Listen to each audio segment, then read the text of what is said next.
The crisis in Labour Party was deliberately created by people that were elected.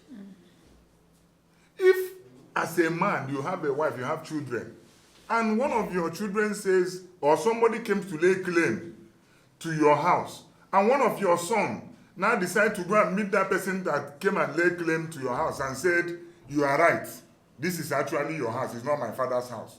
Does that make sense? It doesn't make sense. So if there is crisis, it bestows, the onus lies on the members of the family to sit down together on the table and say, okay, there is crisis, how do we resolve it? As a family. And you look into it, look at the merit of those crises, and you resolve it internally. Not for you to now expose yourself and say it's one political leader that infiltrated your house. They are the one that infiltrated themselves, caused the crisis, consolidated on the crisis, and used it to perpetuate evil.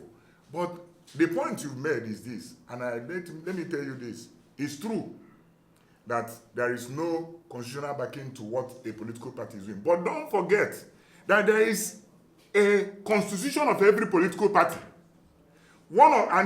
It's a free entry and free exit. If you come and you want to run an election in Labour Party today, or in NDC, and they tell you that if you emerge as a candidate, that you are going to take oath of allegiance, that you are not going to leave our mandate.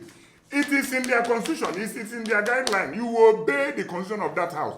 If you feel at that point that you don't like the position of the party. Every political party's constitution is subject to the Nigerian constitution. Every political party's constitution, the moment a house agrees that this is what will bind us, it binds them. That is what that is the constitution of the Federal Republic of Nigeria says. If the house, no, party supremacy, that's what party supremacy stands for. If the party says that once you win an election, that you are not going to defect, put it on paper that you are not going to defect, and you put it on paper, it's their internal affair. That is what the Supreme Court calls internal affair of the party. So if the Supreme Court have said that it's party's internal affair, and that no court in Nigeria has the power to interfere with the party that is why a political party can decide today that they no longer like this man to run their election. They will give their reasons and they will make their nominations. It is party that nominates who represent them. So if you want us to represent you, like the party wants me to represent them in the presidential election, and they feel that